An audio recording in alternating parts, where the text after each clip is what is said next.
everyone? It is another Wednesday night, and it is Wednesday, right? Yes, it is.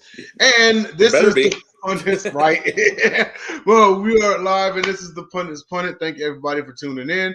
I am your moderator, Denzel Snipes, and alongside of me is the architect of the Pundits Pundit, and that is Jacob Christner. And he's also the architect of his spinoff show of the Pundits Pundit, Pundit Views, which you saw me on Monday, and you've seen others. Comes on every Monday at 7 Eastern, and it's one-on-one interviews in depth of people's lives, backgrounds, and various crazy topics. So how you doing tonight, man? Not bad. All I'm seeing is every time I see a news article or a news anything about someone being offended, all I think about is Al Bundy needs to come back, and he needs to come back the same way as he did in 1987. Oh boy! and then they are bringing back Faulty Towers, and that needs to come back the same way as it did in 1960. And everything needs to be what it was because the world's got to learn how to joke. Yeah, absolutely. But I mean, we live in an era where people get offended more and more, and they need to be ignored. They need to be ignored. I'm sorry. Well, no. I was going to get to that because there's some things that do require addressing, but others where it's like, okay, you just need attention. That's just what it is, And it's the pro and the con of social media. The pro is it gives people a platform. The con is it gives people a platform. Yeah, and then I call that Bears fans. Oh, there you go. Because they're going to find a way. If they have a losing season next year, they're going to find a way to blame Justin Fields. If he's there, there's talk about trading him. Already? Yeah. Wow. Which I want. Yeah, we know you wanted it. Well, no, I wanted it, but it's like, but here's the thing. Think about this now. Get him while you have 1,000-yard running season, and he's young and he's not hurt. True. And then get a pile of picks. Yes. Just think of those first and second round picks you can get for a guy like that. For Justin Fields, yeah. And you know what? It's crazy. You say that, and I wonder if my Texans are going to bite. You want him, you have him. I'd love it. I mean, I kind of want to see what I kind of. You know what? I mean, I kind of want to see what the draft has. Like, I really, really would like Bryce Young or CJ. But I'm not going to lie. If Fields came to Houston, I would entertain it. And you know something? I'm just saying it's like. That's a young guy who's not hurt. You get your little basic injuries, but he's not hurt. He's still learning the game. Get himself an offensive coordinator to do something with him. Mm-hmm. They got getting anything like that. I'm personally like this, because I want those piles of picks and get this thing over because I'm tired of this losing. Yeah, that is true. And I mean, and here's the thing. Should they trade him in the offseason, the Bears can go, if they trade him in the offseason, the Bears can go right into the draft and draft their quarterback. Oh, my Lord. Well, just if you trade him at the draft, look at the amount of first, second, and third round picks you're going to get for the next 3-4 years. True. I mean, you are going to town with that. And the thing is, as long as you don't trade anything off, trade anything off, you're going to town. That's all that's been my thing. I want to start winning, and it's like if you're not going to build around that, and the field stays, you build around him. Of course, you love him. The kid's got all kind. The kid wants to win like crazy. It's just I don't want if they're not going to build around him. I'm tired of this whole circus act. No. I agree wholeheartedly. It's just the thing is okay. Let's say you keep Fields, right? You keep Fields, yeah, and you got the number one pick. You're not going to select the quarterback. What position do you go after? For one thing, offensive. I went the offensive line. I don't mind Will Anderson either. It's okay. Maybe Will Levis. Yeah. No. See, Will Levis would be my laughing at the people who got Justin Fields out of optics. Yeah. That's my laughing at them. But no, I don't know about Will Levis, how he'd be or anything. It's like I just know I don't want Anthony Richardson. I think I'd love Bryce Young. Mm-hmm, yeah. I'd love. Well, no. What I asked was, if you keep Fields, what do you do with the number one pick?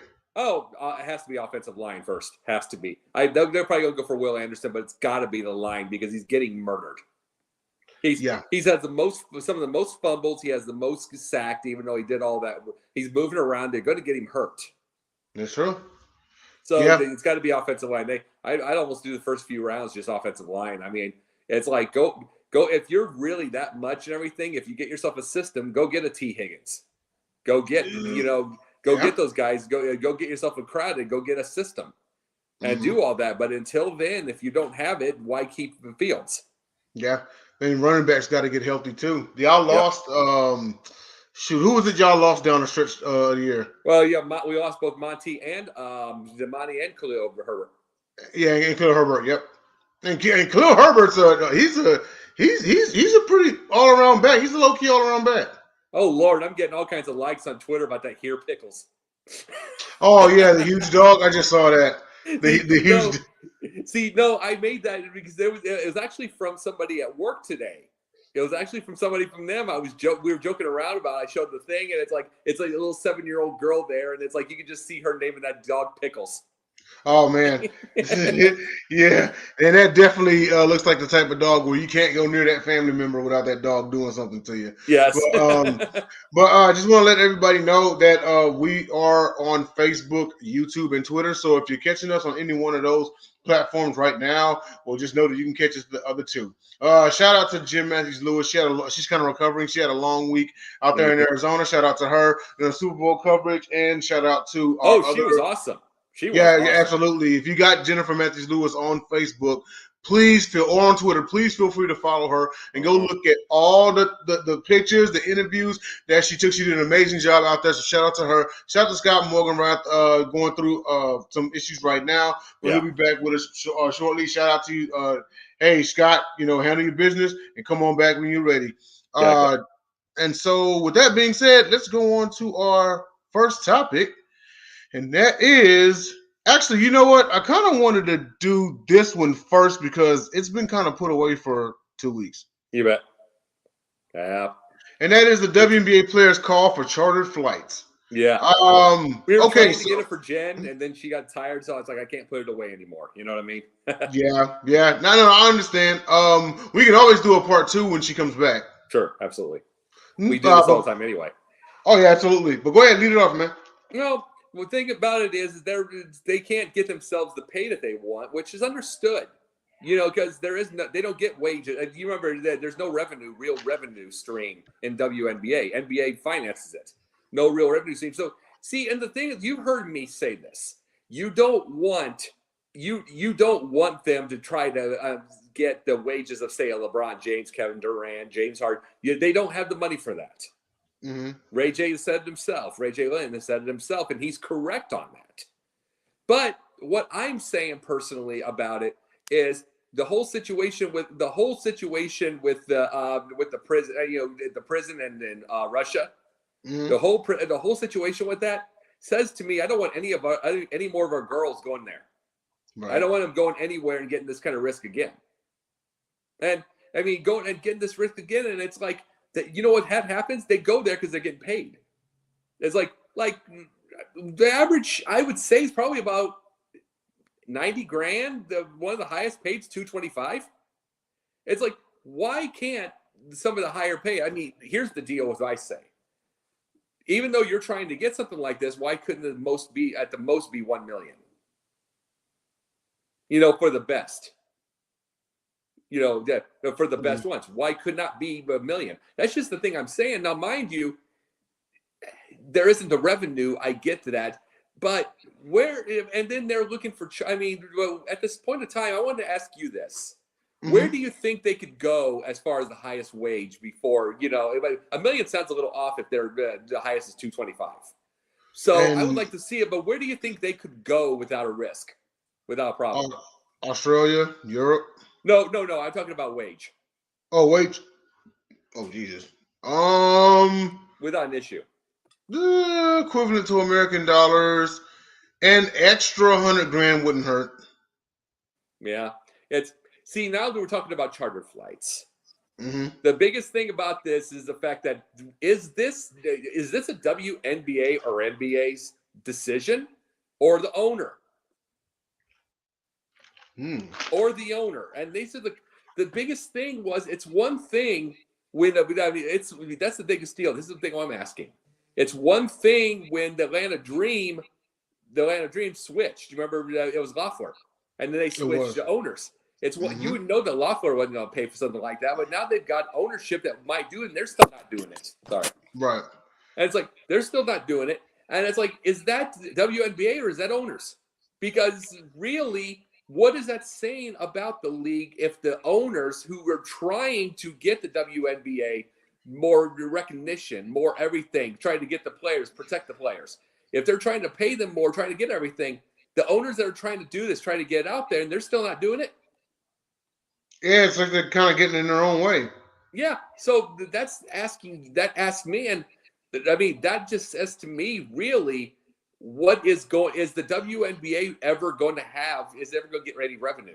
Is it ever going to have, is it ever going to go in the black? It is, but and Megan Price said it a long time ago. The NBA was around 50 years before it started to pick up steam. Me and you have talked about this before. There were plenty of players who had to get like second jobs, and to be honest with you, they their primary job was off the court, and the side job was the NBA. You look at it like that, and with the WNBA. Some of the problem, I'm not going to say everything, but some of the problem is the attendance. I mean, let's face it. You got some people, men and women, that are like, oh, well, they're underpaid, this and that, and so forth. Well, part of the way that you fix that is you go to the games, you buy merchandise. You know what I mean? That's how you like really support them. And WNBA tickets are not expensive like that. They're not like, whenever, because see, the Lakers can afford to charge like what $200-300 a ticket every time LeBron plays, or when Kobe, or Magic, or anybody like that. That's the LA Lakers. The Knicks can afford to charge that or whatever. Like those are cornerstone teams, and they got star power. And that's not sitting here saying the WNBA doesn't have star power. They absolutely do. Yeah. It's just crazy that we could see yet another generation of these stars go by, and every single one of them were underpaid. Well, and they're true. And here's the thing also. This is what I say about promoting. They promote on ESPN. They promote like their promotion is kind of like, hey, get to know us. Get to know us. Here, we're here. It's like they do it on ESPN. Here's the thing I would say. You realize Jesse the Body Ventura loves WNBA basketball? Mm-hmm. I heard that. Yeah, he loves WNBA. I had to find that out on one of the interviews that he had. He goes when he's around Minnesota. He goes to their games, and he thinks it's more of a team game than the NBA is. And it's like, Jesse's still got a name. Why aren't you? It's a man who says he loves WNBA. Why aren't you finding him? Yeah. Why aren't you finding him for like a big promotion? He's still got a name. It's like, is he too controversial for you? It's like, why aren't you? I mean, you got to remember, you're trying to find as many men as you can to get to promote with the women. Why aren't you calling him? Who is the man's man of men's men? He's not just some nobody. He was involved in the World Wrestling Federation for many years, and he's the former governor of Minnesota. And here's the thing, and you talk about men's men. He was an underwater demolition team. Yeah, that too. He was a man's man. This is not a no testosterone guy. This is a man's man who's saying this. Why aren't you are you afraid of this? Is what I say. Are you afraid because he's controversial? Quit. We got to quit this worry about stuff, especially when the league struggles to find recognition, to find people that want to get it. And why is he controversial? Because he was a politician? Newsflash. Every politician is controversial. Like, some of his stuff has been on like Russian TV and stuff like that. And it's like, and he's Mr. And the thing is though, he's Mr. He's also Mr. Controversy. He's also conspiracy. He calls himself conspiracy theory. He does those things. But it's like, who cares? When you're trying to build your league, up, you want to get the people. And then if you get someone like him, and if you get others, then you get charter flights. You do. And that's probably by WNBA standards. But again, I'm going to go to this. Where's the owners on this? If you're on interviews promoting, say, no, they don't give it to us, but the players are asking for that. They're asking for some comfort themselves. They're asking for this, and you're not getting it to them. and the avenues to get it is in front of you, but you're just not doing it. So like, what's going on? It's almost like what's the not who's the real problem? Who's the real problem here? You know? I would Don't you love to think? ask. I would love to know we know what the problems are if they don't have this singular revenue. Here's a question I want to ask you this about WNBA. You think Mm-hmm. do you think like about 10 days earlier season, 10-day earlier season and like 3 more games could add more revenue?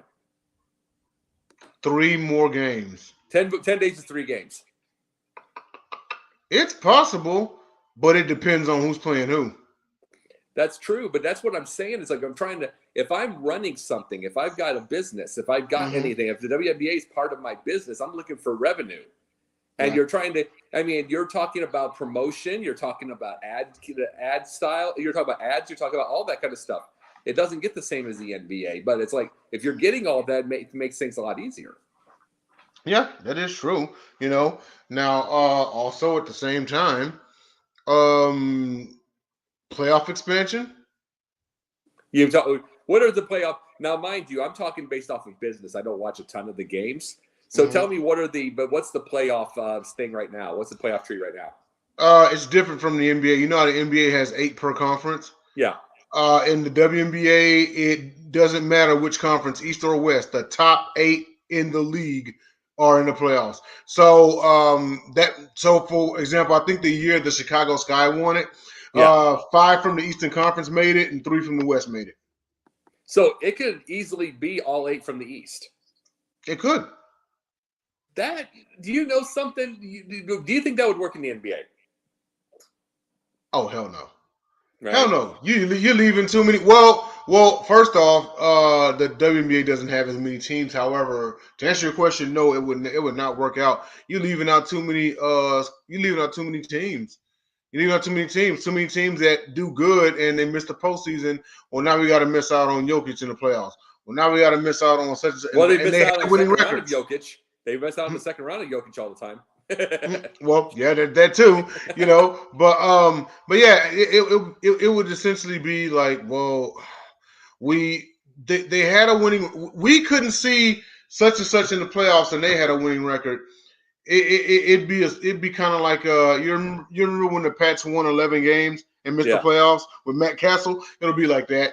Or like whenever the 12-4 Steelers had to travel to 8-8 Denver and Tebow Mania happened, and then when the 7-9 Seahawks had to host the 11-win Saints, it would be something like that. The only thing about it is in the NBA or in the WNBA, and this was remember we had this topic. Should they get away with divisions? Should they do away with divisions? Right. You know, because there's no incentive for winning your division. There's none. Yeah. Not against football. That's the reason why an 8-8 team can host a 12-4 team. You know, but there's no incentive for winning your division. There's no incentive for winning your conference in the WNBA. You know, like I get it, you got an East and a West, but if you were to do 4-4. 4 East, 4 West, cool. Yeah. But they have it as like, it could be anybody. Well, it's like, at this point, then just do away with conferences. Well, you could have that, but it's like one of the biggest issues we're having right now is the fact that the NBA. You know darn good and well, we already saw this with the NFL. It's like if it gets close and there's an 11 seed left, like 11 seed and 10 seed left to get to that final, for the 7, 8, 9, and 10, the play-in series, and the LeBron's a half game away, the refs are going to get involved in that to get him in the 10 because the TV's going to call. Because they couldn't do it last year because they were like 14. They couldn't do it. They couldn't make it that obvious. They couldn't. But they couldn't. And you know what? I was looking on TV earlier and I was like, wow, the Lakers are like 26-32, and they're only 2.5 games back of the Jazz for the 10th seed. Well, and the thing is, if it gets to a half game and it gets to the final, the refs are going to get into that. They're really going to get. They're going to get that because the TV's going to call. It's like LeBron is money, just no matter what we say. But the thing is, we bring up the money. Look at WNBA. We talk about money. It's like whose money? Brittany Griner now because she was in prison. People know the name, but like I told you about Aja Wilson. What was Aja Wilson, I believe? Yeah. See, that tells you about this. I brought up a whole topic about it, and I'm still remembering the name. And it's like that's good. That is Twitter going on and showing her saying she led in 3 categories and don't say her name. Yeah. When there's not a lot of casual WNBA fans, there are diehards like crazy. Yeah. There are diehards, but there's not a lot of casuals. And remember, casuals run sports. Right. That is true. And you know, and that's the perfect description right there. I'll say this, then we gotta go to the next topic.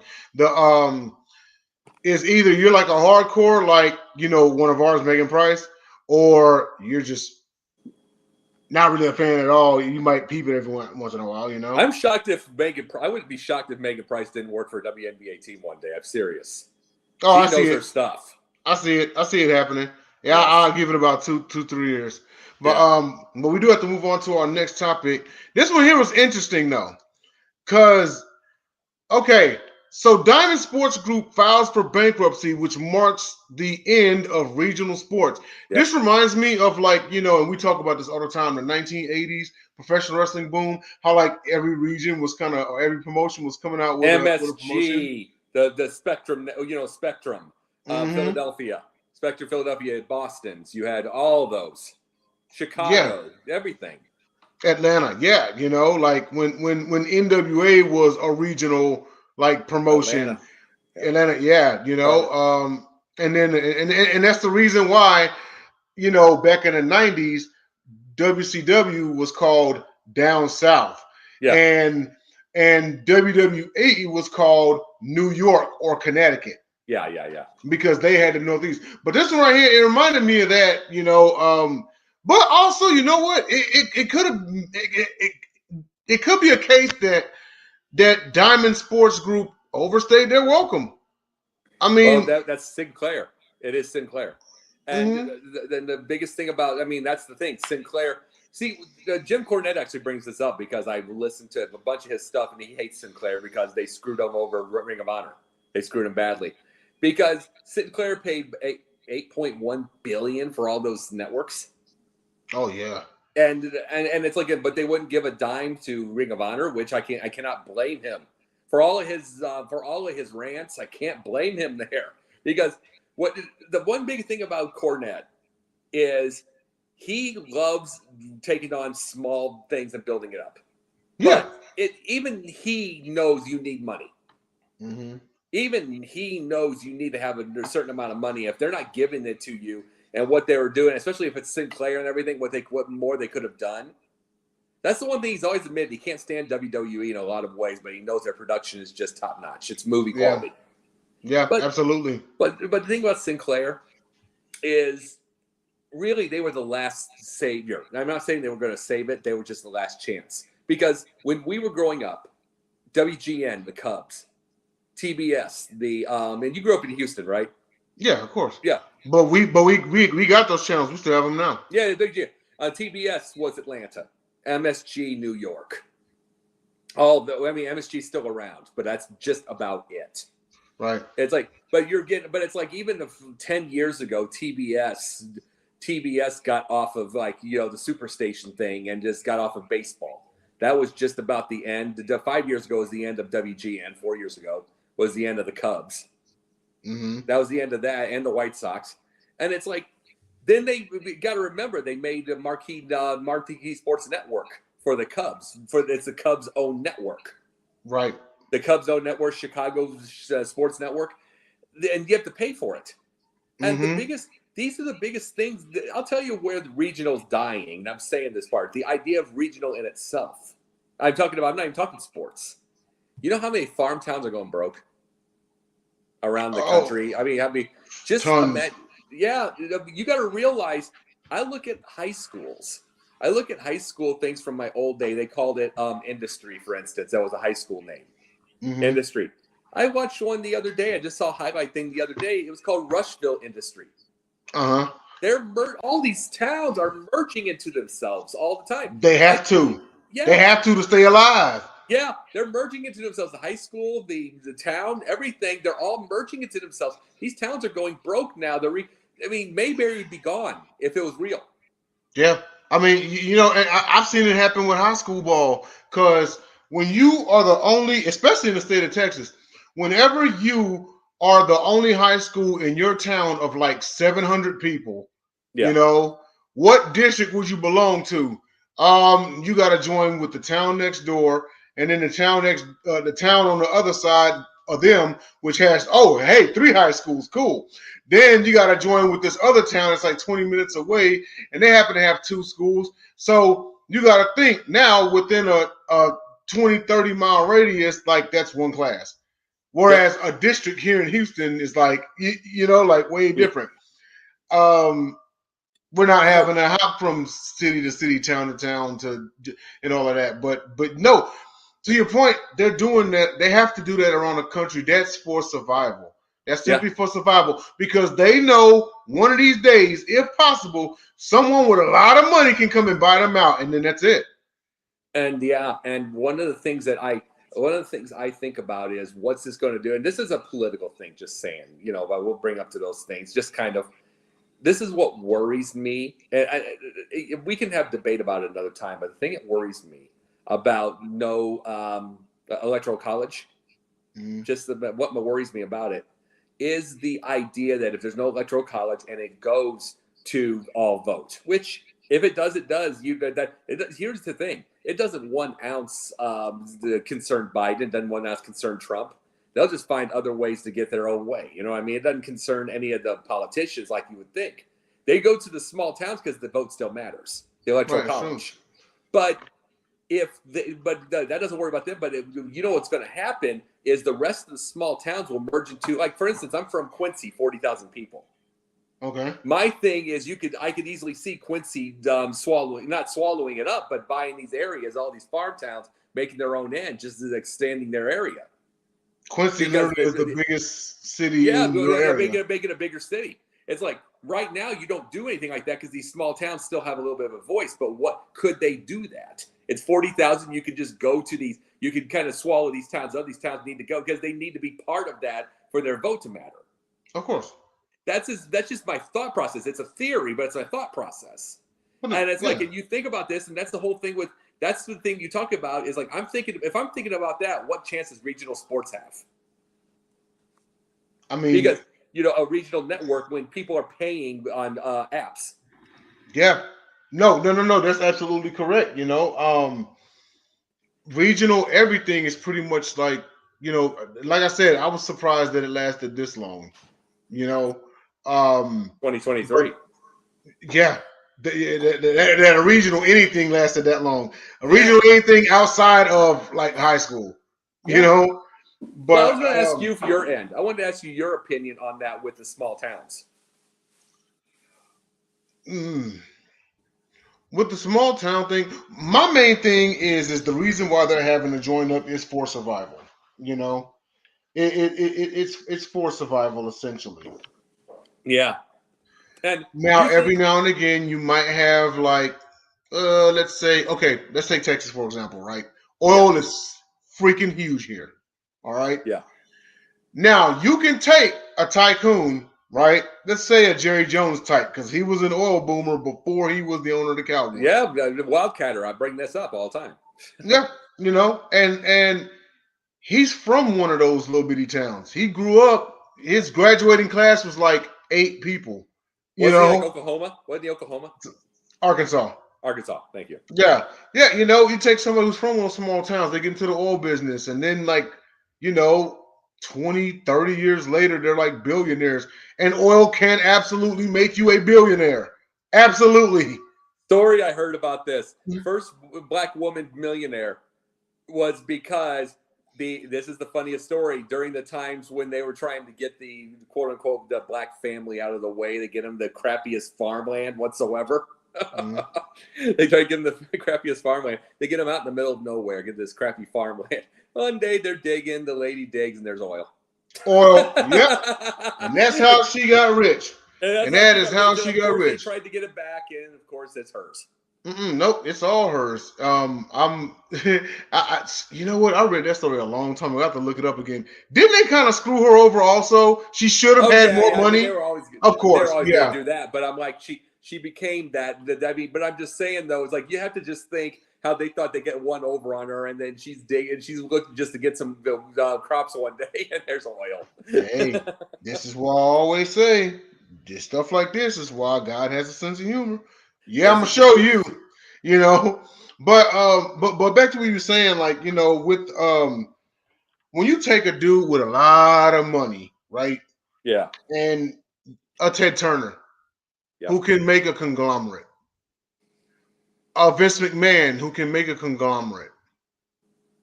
You know, Ted Turner had TNT, TBS, you know, the Atlanta Braves, World Championship Wrestling, like all of them, right?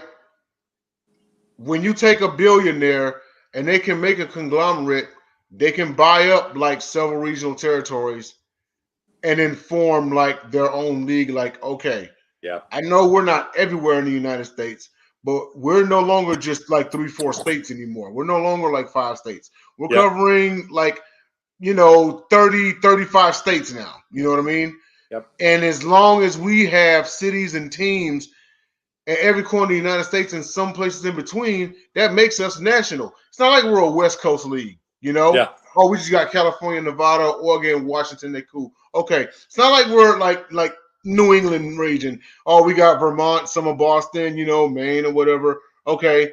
No, like that's essentially what you do. You buy them up, you spread them out, and you have entities everywhere.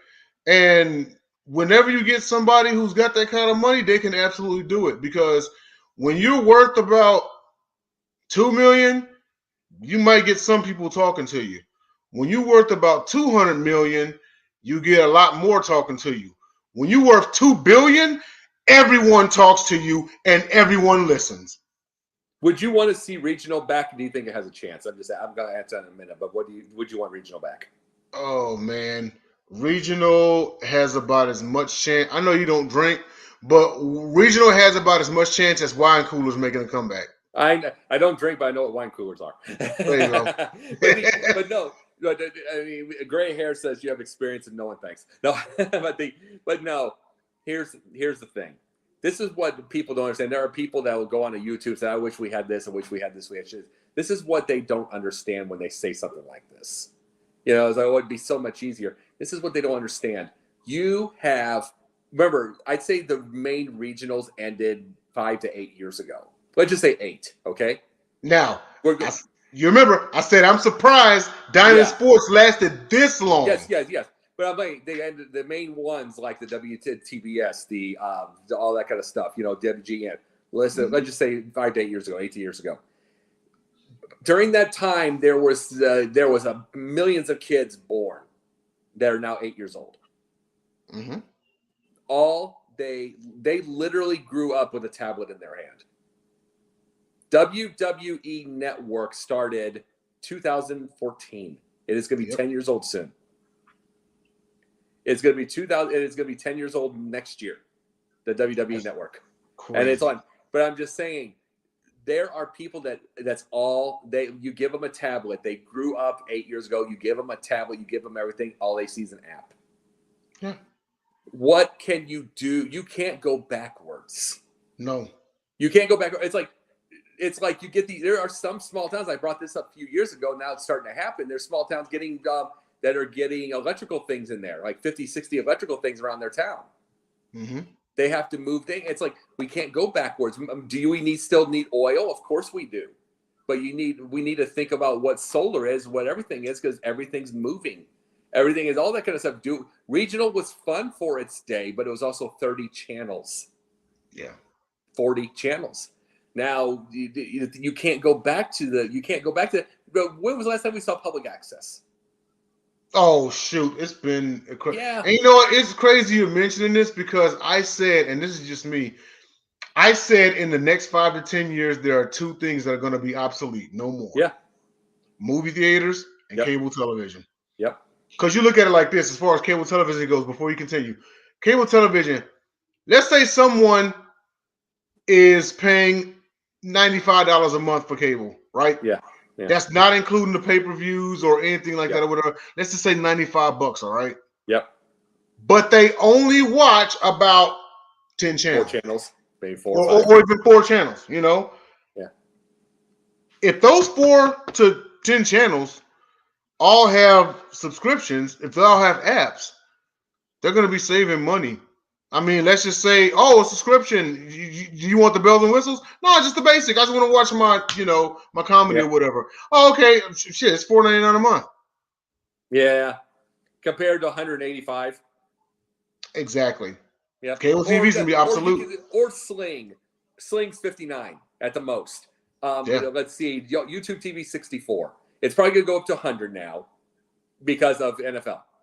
Yeah. Or 80 or 84 or 90 after, because the NFL, remember, NFL's now on there. So it's probably going to go to 84 or 90, but that's still half of cable. Yes, it is. So it's like, so you could just see something like that. That's what you get. But really, we can't go back. We can't go back to, because everything's just moving so fast in a direction, in a certain direction like that. We're going to get to a point where we're not even going to remember. When do we? Is it going to be 10 more years they're going to be making 80-inch TVs for like $200? Yeah. It just feels like it, because think about this. You're what, 40? Yeah, I'm 40. I'm 44. I'll be 45. Guess who watches TV? My brother and I, of our age. When does my nephew watch TV? With us. He's 15. He's 15. He is on his tablet. He's on his phone. He's on his. It's like he watched the University of Georgia win 2 national titles with us. Yeah. But he by himself, by himself without anybody getting it. It's his video games, and he'll check the highlights. That's the way the things are. So you can't go back. Because the viewing. Okay, let's even forget the 8, 10-year-olds, 15-year-olds. I mean, their whole era too. They would know. They'd be like, "What the hell is this? Oh my God!" I mean, look, people. You try to show them Bird Magic, which is beautiful basketball. It's a work of art. Mm-hmm. Try to show them that, and they make fun of the shorts and the shorts, really bad production. Which was good production for its day, but it's just like unclear production. They just make fun of those things, but it's a work of art. And even then, good production for its day was pretty much like on your part, making sure the TV isn't semi-snowy. Yeah. Oh, I can make out that's Larry Bird. Oh, he just shot the ball, or readjusting the bunny ears. It pretty much was on your part, unless they really had like serious problems at courtside on the camera. No, I mean that's the thing, but it's like try to show them it's a work of art. The game is. I mean, it's what made I bring this part up on my. I have a new thing called Twitter. Maybe not Twitter. I'm sorry. I have a thing on my TikTok. We already make fun of that, called Pundit Minute, and I brought that up. What made the NBA go from the slow 3-pointer when Showtime, the hot potato Showtime, would easily work in the ADD. With True. ADD world, and so would stolen bases. You don't think Vince Coleman would make it in this world? I mean, those are the things, but it's like it feels like we'll talk about that another time. But I mean, those are the things. It's like those are the things you think about. Everybody wants fast, they want speedy, they want exciting, and it's like there's going to be more and more competition for it. That's why you can't get regional anymore. Nope, you sure can't. Well, we're going to take a quick commercial break. We'll be right back with our next topic. Here's our list of shows.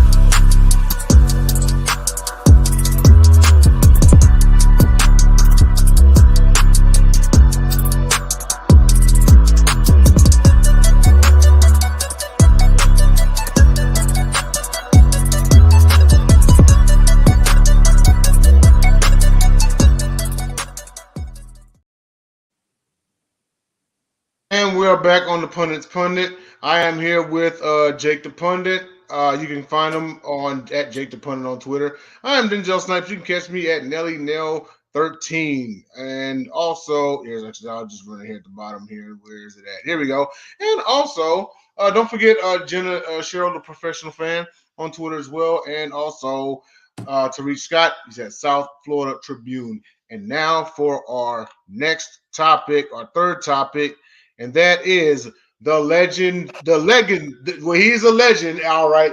The legacy of NASCAR driver Wendell Scott.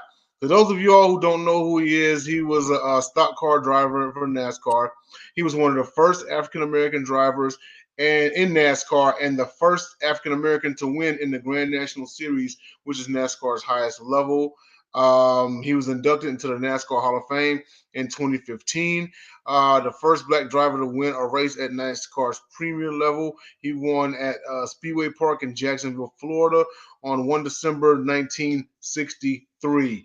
Debuted at the Grand National Series on 4 March 1961 in Spartanburg, South Carolina. This man has basically spent his career at the top level. And I wanted to throw it to you, Jacob, and your reason for bringing this up and your stance on everything. This is the thing I'm bringing this right now.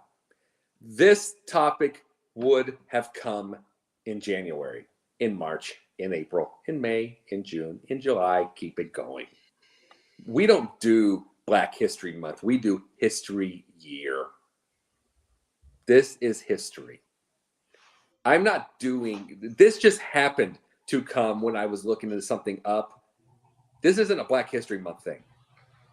This is history. I'm not. As you'll notice, Denzel, I am not a fan of Black History Month. Mm-hmm. It's like it is not relegated to a month. It is a cop out. It's also the shortest month. It's also the shortest month, and it's a cop out. I can't, and that's the big thing. So no, this isn't a Black History Month thing. It just happened to be there. And the thing about Wendell Scott is this was one of the baddest ass men. Happened to be black, but one of the baddest ass men you'll see in your life. Mm-hmm. His one, I will give you a story here. His one win came. They would not wave this checker flag until the other guys came around. He was blowing them away, and they would not wave it until they put another lap. They put everything else. They made him third. Do you want to know why they did it? Because at that race they would have the miss. A lot of these races they would have the miss whatever contest. Some little beauty pageant. The winner would get over there, and then they'd be the beauty queen for that time. Then they kiss the driver. They didn't want him kissing the black man. Oh wow! So what they did, they just said he was third, and he was doing protesting all the night long, and then he was still there, and then they just noticed no beauty queen there, no anybody there, trophy's gone, anything like that. The last person over there just gave him this check. That's it. They had to give him a check. You won, and then they put his points up after everybody was gone. That's nuts. And yet he still endured. You want to know who his crew was? His two sons.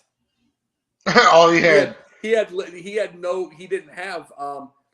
not have people at this time. And that's what I'm saying. He did not have the sponsors. He did not have people wanting to help him. You know where he was a mechanic. You know where he got his cars? The old drivers that didn't want theirs anymore. Mm-hmm.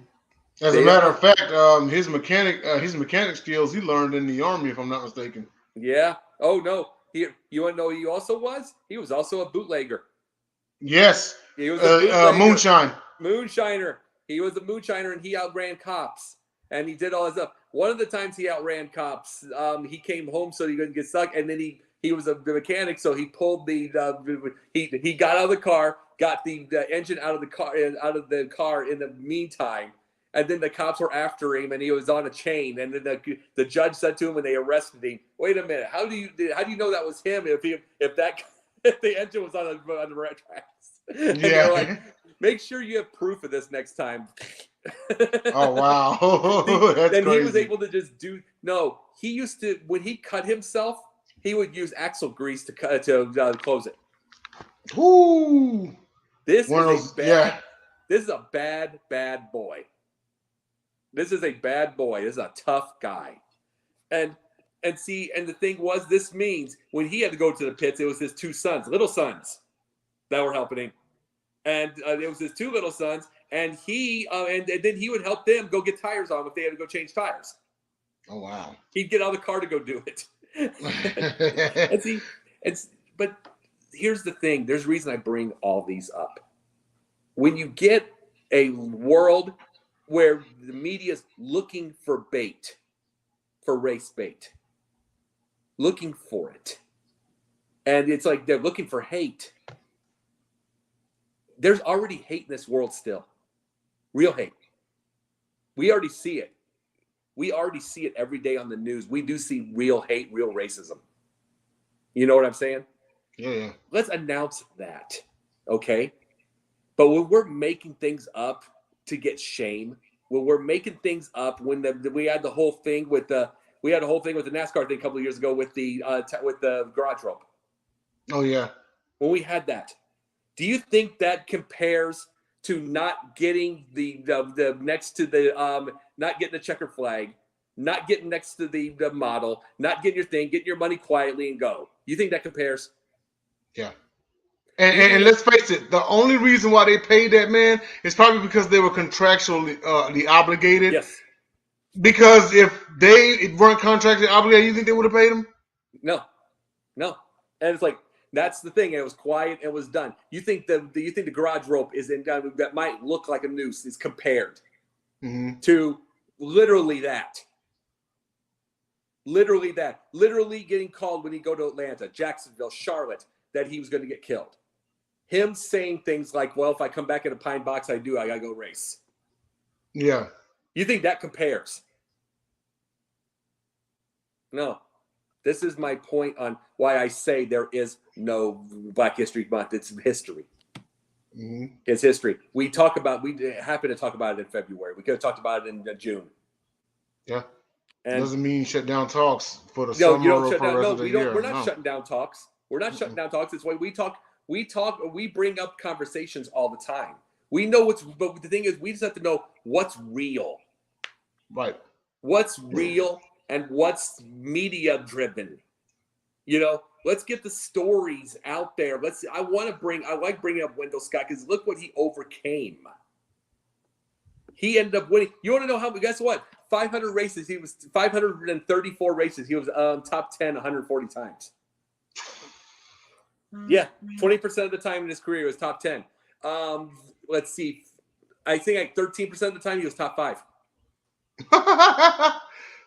That is a bad. And how is he not brought up with the Pettys and the Andretti's and everybody? Well, he didn't win all the races, but you get that point. But it's like he was in that second tier.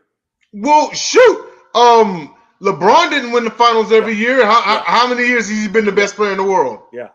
Well, he's like, no kidding. And it's like, but that's what I'm saying. That's from that time. That during that time, it was who had all the money, who had all the sponsors, who had all the everything. But you know something?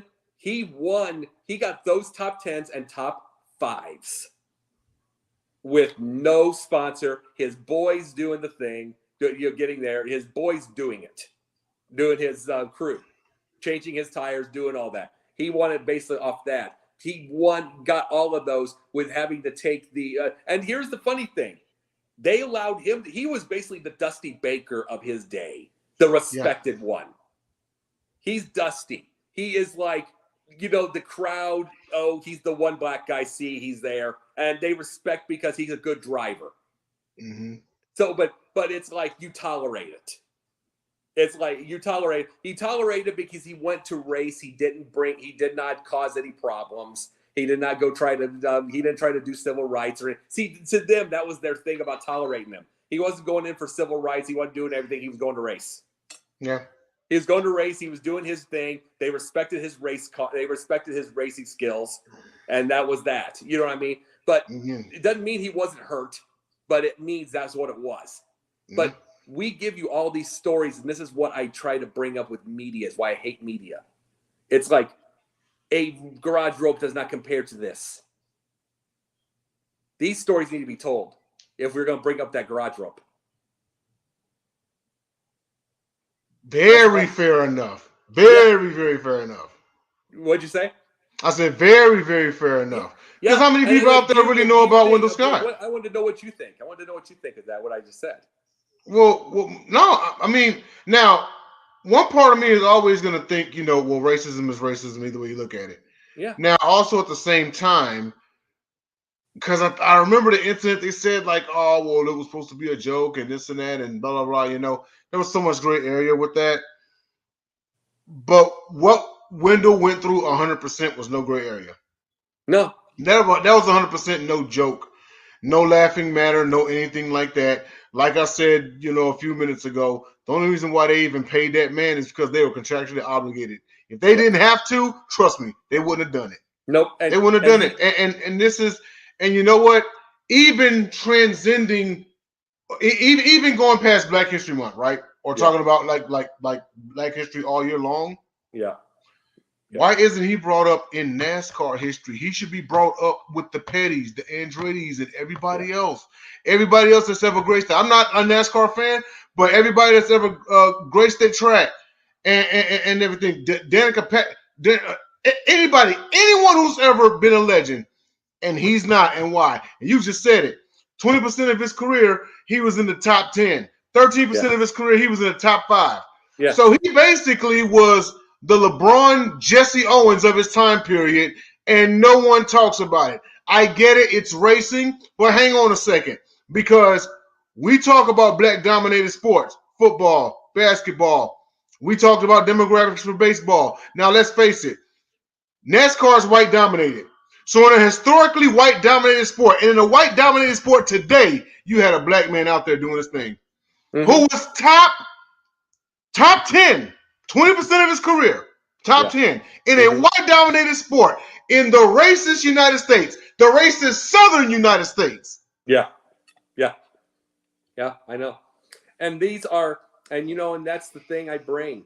Those are the things I bring up. And as I said, they're bringing his name more now. I would say that's why I brought this up today.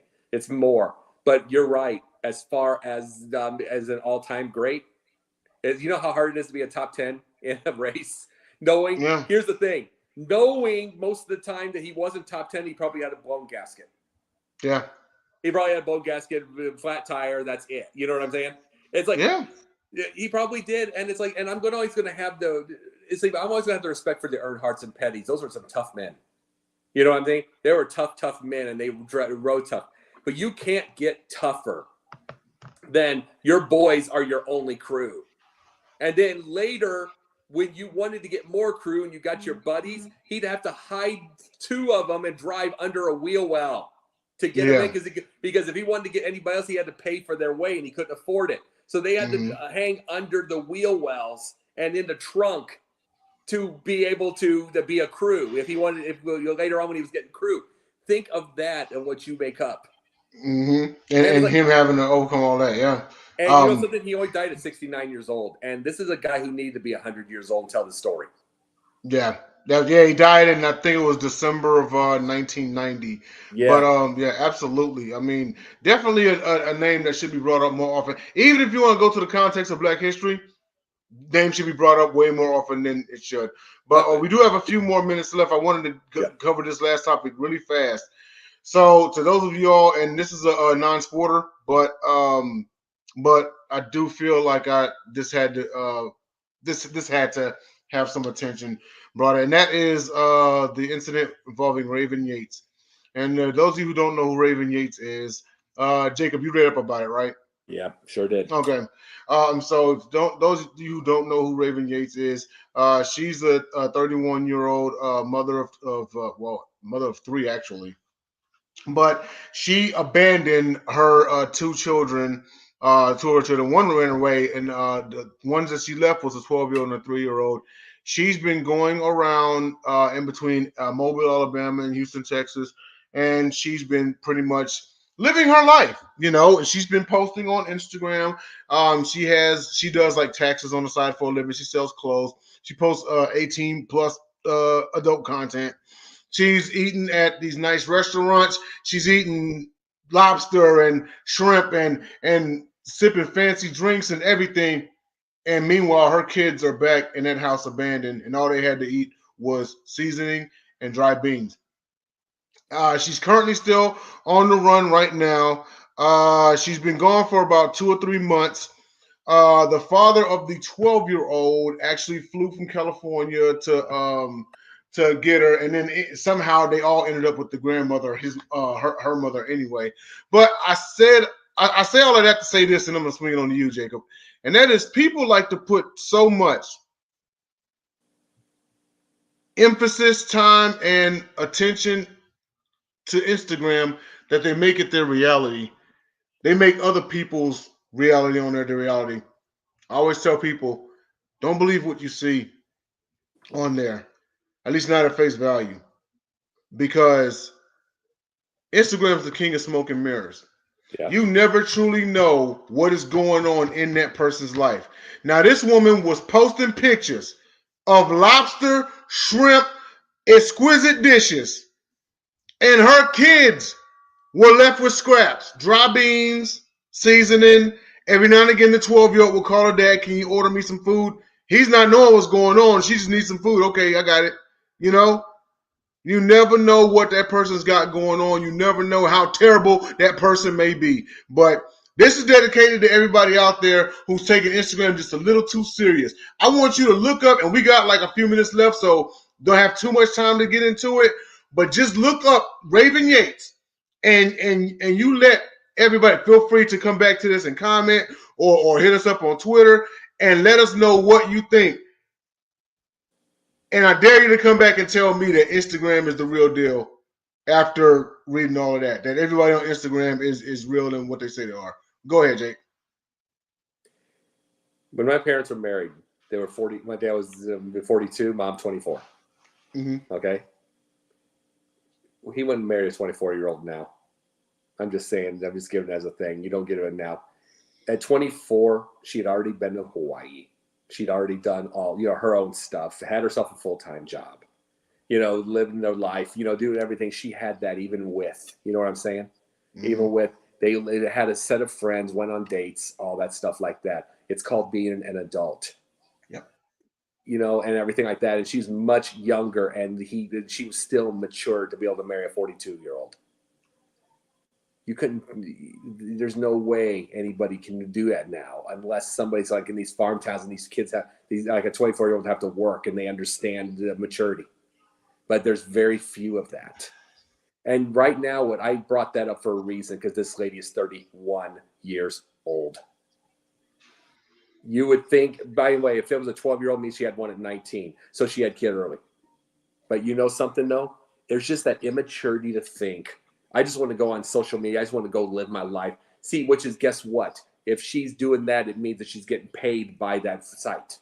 Or she's getting paid by doing all that stuff and showing up. And she's getting all that money, which means she's not even sending it home. She didn't care about kids. She didn't care. And those were the things that we're seeing more of that. How many times are we seeing the moms that we have to have legislation for if the baby is locked in a hot car, that we get these little get these little buzzers that remind you that, why do we need to pay for that? You're a mom, you're not supposed to be forgetting your kid. But thank you. We've gotten there because we're so immature, man and woman. It's like you used to, every era you had ones that had kids too early. It's just this generation that seems to have a thing with, I'm just going to do it anyway. There was something called responsibility. You just did. And it's like, okay, if they chose abortion, you just did. I'm like, that's a debate for that, which I've said, and you've heard me say it. I will not talk women's issues, so it's not a thing. I just use it as an example. You made the choice. You made the choice. If you made the choice to have the kid, you made the choice to get it, to have a job and pay for it and get all that stuff. You gave up your life, even if it was a stupid thing. You want to know who the most famous on television early parents are? Al and Peg Bundy. Al was dreaming of the NFL. He dreamed of being a college hero. He dreamed of all that. Much as he hated Peg, as much as he hated, well, not really hated Peg, but just hated that situation. Much as his kids drove him nuts, as much as the neighbors sucked, as much as any of all that, Al went home every night. Did he not? Al went home. Al Bundy went home every night to the kids, to the miserable situation, because there's something called responsibility. Right. Yeah, it's a fictional character. But the whole point of the fictional character is the fact that there are fathers that are related to that. That it's like more bills, more this, more that. I could have had better. But you know something? I myself don't have a wife. I don't have kids. I want to one day. But do you know I'm going to be when I have a kid? Probably 50 to start. I'm not saying everybody needs to do this, but you need to know. I'd rather somebody say I don't want one, and just be honest. Yeah. You need, but I don't mind if somebody. There are people that are afraid to be they're afraid to be a father late because they're afraid they're not going to have the energy. Of course, I'm not worried about that. I had someone that was at that age that had plenty of energy. I don't worry about it, but there are ones that worry about it. But here's the thing: better to be late and be ready in your head, that responsibility, than having it too early and then you do this. Yeah. And then another sad part about this is she actually had been in a custody battle with the 12-year-old's father, but she wouldn't give her to him. Well, you want to know what the craziness about all this is? That's just scamming. And there are stories out there where a father would spend 5 years in prison for not paying the child support. Ends up it's not his kid, and then the mom would admit it. The mom would admit it because she just wanted to get back at him. Yeah, just scum attitudes. We're mean and nasty because of social media. Yeah, we're more mean and nasty than we've ever been before, and we're talking the era we talked about with Wendell. And we talked about that. That era was nasty. You know what I'm saying? That era was nasty. Do not get that wrong. That era was terrible. They killed. They maimed. They lynched. They did all that. They burned. They hung. They hung. They lynched. They did all this. But do you want to know what it was? It was the only thing was there was a sheet sometimes, but most of the time it was face to face. Yeah. It was face to face. You by the thing, these mean, nasty bad. You knock them in the face if they're at it, or you walk away and you do it, or you deal with whatever. But it was a lot of it's face to face. You know you're evil. You don't know you're evil now because of these computers. That's true. You don't know you're evil, and then you get teenagers killing themselves, 10-year-olds killing themselves because of social media, and they are too impulsive. Every kid's brain is impulsive. They don't know to talk to their parent. They don't know any of that stuff. They'll hear, "I will kill your parent." Okay, so you get these things and they're killing themselves. Yeah. We're too nasty. We're too nasty in a different way. Not only are we nasty now, they've always been nasty in every era, but we're now cowards. And then now people die, and now you get something like this story. It's like that. People that want to go on Instagram, it's their real life or whatever. And these kids are going to be screwed up the rest of their life. Yeah, and it's sad. Ultimately, of course, you feel for the kids, but whenever you see that person, you just never know they got going on in their lives. When you see that person posting a picture on a beach in Miami or on a plane or something like that, and you think, oh wow, they're really happy they got it like that. They're just really sweet person, this really nice person overall. And here you have this mother who couldn't even think to, if she wanted to live her life like that, we'll just give your 12-year-old to the dad and then work something else out with the other. Oh, and by the way, the third kid is older, so she had a child younger than 19. Younger than age 19. But anyway, well, when you're that impulsive at 31 years old, it means you never grew up to begin with. Yeah, very true. Impulsiveness is supposed to end when you have children. It's supposed to. It's supposed to, because kids are impulsive. It is up to you as the parent. And do you plan to be a parent one day? I do. Yeah, and it's like, guess what? It's supposed to end. We're going to be older parents, both of us. But it's supposed to end because the kids are impulsive. They're looking to us. Mm-hmm. And it's like they're looking to us. It's supposed to end. You're supposed to grow up. There is a reason Arrested Development is not just a show, but reality. We are getting so many people that will not grow up. And like I said, the 42 and 24-year-old, it is so rare that you can find something like that, because the 24, either boy or girl, man or woman, is not grown up, nowhere near that mature. No, we have too many distractions. Too many distractions. We're talking on one right now. Yeah, we're talking on one right now. We are talking on the thing. It's going to be part of us the rest of our life. We are our own hypocrite. But you want to know what? We are our own hypocrite, but guess what? We spent our first 20 years of our life without one. Yep. We know how to talk to people. And our next step in our life is to teach the next generation how to be able to use both the internet and the phones and in person. Yeah, absolutely. Let them know that, hey, face to face, still it still matters. Conversation in person, it still matters versus just being on a device and a click of a button and it gets you back then. When we made friends, we had to actually go somewhere and make some friends and be decent, bearable human beings in order to do it. You know what I mean? It's changed now. And I still but it all brings it back to the point, and then we got to go here. It all brings it to the point that I've always said for years and years, and that is blame the person, not the tool. Because sure, to a certain extent, we can blame social media, but a POS person's a POS person. They were that before. They're gonna be it without it. And something what's really getting me is I'm starting to see more and more and more and more bus fights. Well, you talked about that last week. Mm-hmm. And it's because it's on social media and you're getting famous. Now you're beating up kids. Now kids are beating up kids more and more and more and doing that. And it's just because it's going to get 500,000 views. That's sad. That is sad. And it's harder to get them to get off that violent streak because it's going to show up. And then if parents and if adults and if anything are not taking care of it, then it's just going to keep happening. We're going to get chaos. Yeah, because the rules of life, they never change. You want to record yourself bullying somebody and beating somebody up wrongfully, someone's going to be there to record even worse happening to you. And you're going to get the attention that you so gracefully deserve. With that being said, we're 8 minutes over. But thank everybody for tuning in to Pundit's Pundit. And make sure that you catch us on YouTube, Facebook, and Twitter. It's not just this show. Sideline Sports has got a plethora of shows. You saw it in the video in the middle of the program and also coming up after this. Do we have Sports Exchange tonight?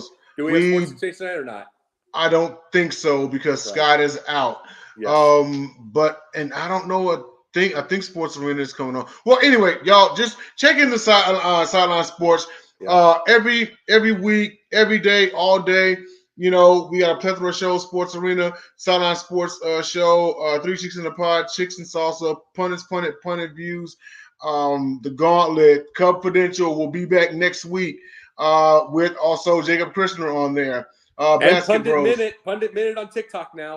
Yes, and Pundit Minute on TikTok. He'll take time during his lunch break and speak to you for a little bit, for about 5 or 10 minutes. But check out Pundit Minute, 1 minute. Oh yeah, it'll be 1 minute. And what's your TikTok so everyone knows? Pundit, and it is the Jake the Pundit 1. Jake the Pundit 1. Follow Jake the Pundit 1 on TikTok so you can catch Pundit Minute. So can I give you a thank you? Can I thank you for? I want to thank you for this. I want to thank Jenn. And I want to thank all you. Jenn is the reason we got this started. You're the reason we keep this going, and both of you are there. I appreciate you, Denzel. And we love you guys to death. I love you to death. We have turned into. Jenn, love Jenn to death. But you know something? We have all turned into not only that friends but family.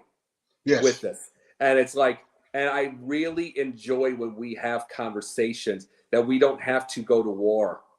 And, exactly. And we don't have to. This is why I did this in the first place. I got 4 perfect people, Scott also, all 4 of us and everything. We don't have to go to war over these things. Maybe one day we can take a dent in the media where we can start talking. Yes. And getting this thing, and we get to this deal. And it's and if there has to be a fight, it has to be in person. But That, you know, and I'm talking about between a stranger and everything like that. But maybe we don't have to get this. Maybe we can stop this chaos. And it's like, I want everything that we bring up. All I want people to hear and understand. I want that we have all sides.